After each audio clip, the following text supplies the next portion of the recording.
कामाक्षि देव्यम्ब तवार्द्रदृष्ट्या मूकस्वयं मूककविर्यथासीत् तथा कुरु त्वं परमेश जाये त्वत्पादमूले प्रणतं दयार्द्रे उत्तिष्ठोत्तिष्ठ वरदे उत्तिष्ठ जगदीश्वरे उत्तिष्ठ जगदाधारे त्रैलोक्यं मङ्गलं कुरु शृणोषि कश्चिद्ध्वनिरुत्थितोऽयम् मृदङ्गभेरी पटहानकानां वेदध्वनिं शिक्षितभूसुराणां शृणोषि भद्रे कुरु सुप्रभातम् शृणोषि भद्रे ननु शङ्खघोषम् वैताళिकानां मधुरं च गानम् शृणोषि मातप्पिककुक्कुटानां ध्वनिं प्रभाते कुरु सुप्रभातम् मातर्निरीक्ष्य वदनं भगवान् शशाङ्को लज्जान्वितः स्वयमहो निलयं प्रविष्टः द्रष्टुं त्वदीयवदनं भगवान् दिनेशो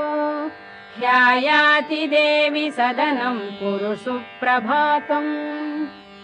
पश्याम्ब केचिद्धृतपूर्णकुम्भाः केचिद्दयार्द्रे धृतपुष्पमालाः काचिच्छुभाङ्ग्यो ननुवाद्यहस्ताः तिष्ठन्ति तेषां कुरु सुप्रभातम् भेरी मृदङ्गपणवानकवाद्यहस्ताः स्तोतुं महेशदयिते स्तुतिपाठकास्त्वा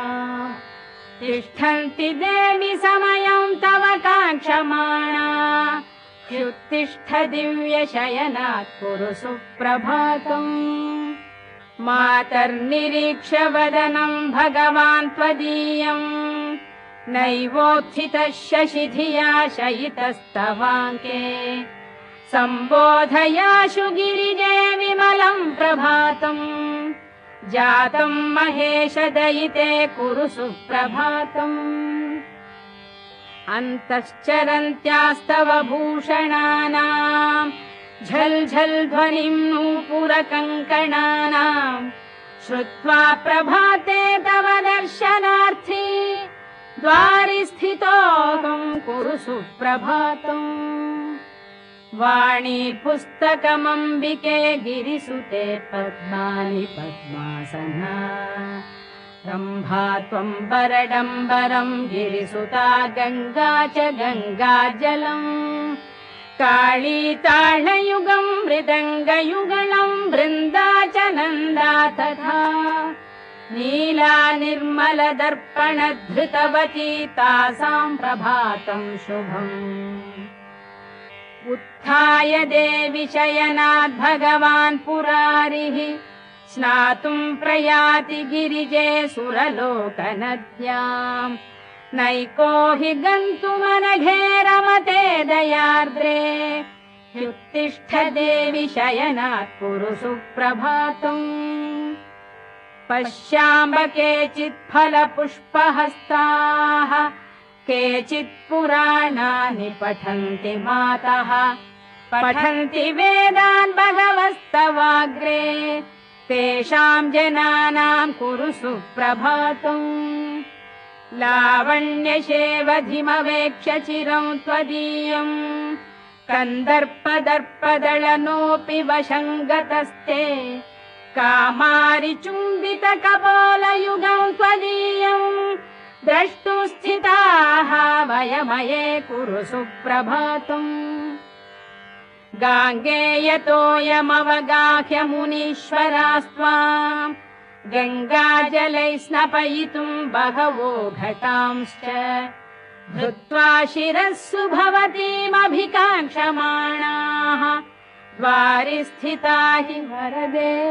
कुरु सुप्रभातम् मन्दारकुन्दकुसुमैरपि जातिपुष्पैः मालाकृता विरचितानि मनोहराणि माल्यानि दिव्यपदयोरपि दातुमम्ब तिष्ठन्ति देवि मुनयः कुरु सुप्रभातम् काञ्चीकलापपरिरम्भनितम्बबिम्बम् काश्मीरचन्दनविलेपितकण्ठदेशम् कामेशचुम्बितकपालमुदारनासा द्रष्टुं स्थिताः वयमये कुरु सुप्रभातम् मन्दस्मितम् विमलचारुविशालनेत्रम् कण्ठस्थलम् कमलकोमलगर्भगौरम् चक्राङ्कितम् च युगलम् पदयोर्मृगाक्षी द्रष्टुं स्थिताः वयमये कुरु सुप्रभातम् मन्दस्मितम् त्रिपुरनाशकरम् पुरारेः कामेश्वर प्रणयकोपहरम् स्मितम् ते मन्दस्मितम् विपुलहासमवेक्षितुम् ते मातस्थिताः वयमये कुरु सुप्रभातम् माता शिशूनाम् परिरक्षणार्थम् न चैव निद्रावशमेति लोके मातात्रयाणाम् जगताम् गतिस्त्वम् सदा विनिद्रा कुरु सुप्रभातम् मातर्मुरारिकमलासनवन्दिताङ्घ्याः हृद्यानि दिव्यमधुराणि मनोहराणि श्रोतुम् तवाम्बवचनानि शुभप्रदानि द्वारि स्थिताः वयमये कुरु सुप्रभातम् दिगम्बरो ब्रह्मकपालपाणिः विकीर्णकेशफणिवेष्टिताङ्गः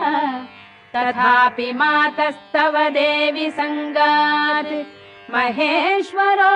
भूत्कुरु सुप्रभातम् अयि तु जननि दत्तस्तन्यपानेन देवी द्रविडशिशुरभूद्वैज्ञानसम्बन्धमूर्तिः द्रविडतनय भुक्त क्षीरशेषम् भवानी वितरसि यदि मातः सुप्रभातम् भवेन्मे जननि तव कुमारस्तन्यपानप्रभावात् शिशुरपि तव भर्तुः कर्णमूले भवानी प्रणवपदविशेषम् बोधयामास देवी यदि मयि च कृपाते सुप्रभातम् भवेन्मे त्वम् विश्वनाथस्य विशालनेत्रा हालास्यनाथस्य नु मीननेत्रा एकाम्रनाथस्य नु कामनेत्रा कामेशजाये कुरु सुप्रभातम् श्रीचन्द्रशेखर गुरुर्भगवान् शरण्ये श्रीचन्द्रशेखर गुरुर्भगवान् शरण्ये श्रीचन्द्रशेखर गुरुर्भगवान् शरण्ये त्वत्पादभक्तिभरितफलपुष्पपाणिः एकाम्रनाथ दयिते तव दर्शनार्थी तिष्ठत्ययम् यतिवरो मम सुप्रभातम् एकाम्रनाथ दयिते ननु कामपीठे सम्पूजितासि वरदे गुरुशङ्करेण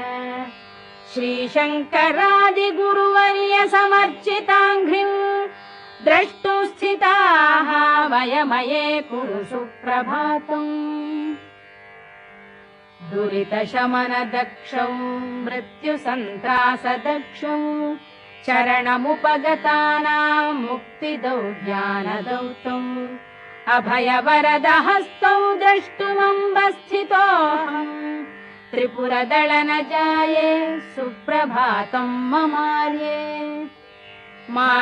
मातस्त्वदीयचरणौ हरिपद्मजाद्यैः वन्द्यम् रथाङ्गसरसीरुहशङ्खचिह्नम् द्रष्टुम् च योगि जनमानसराजहंसौ द्वारि स्थितोऽस्मि वरदे कुरु सुप्रभातम् पश्यन्तु केचिद्वदनम् त्वदीयम् स्तुवन्तु कल्याणगुणांस्तवान्ये नमन्तु पादाब्जयुगं त्वदीयाः द्वारि स्थितानां कुरु सुप्रभातम् केचित् सुमेरोः शिखरेति तुङ्गे केचिद्मणिद्वीपवरे विशाले पश्यन्तु केचित् त्वमृताब्धिमध्ये पश्याम्यहं त्वामिह सुप्रभातम् शम्भोर्वामाङ्कसंस्थाम् शशिनिभवदनाम् नीलपद्मायताक्षी श्यामाङ्गाम् चारुहासाम् निबिडतरकुचा पक्वबिम्बाधरोष्टी कामाक्षी कामदात्री कुटिलकचभरा भूषणैर्भूषिताङ्गीम् पश्यामः सुप्रभाते प्रणतजनिमताम् अद्य नः सुप्रभातम् कामप्रदा कल्पतरुर्विभासि नान्या गतिर्मे ननु चातकोऽहम् वर्षस्य मोघः कनकाम्बुधाराः काश्चित्तु धाराः मयि कल्पयाशु त्रिलोचनप्रियाम् वन्दे वन्दे त्रिपुरसुन्दरीम् त्रिलोकनायिकाम् वन्दे सुप्रभातम् ममाम्बिके कामाक्षि देव्यम्ब तवार्धदृष्ट्या कृतम् मयेदम् खलु सुप्रभातम्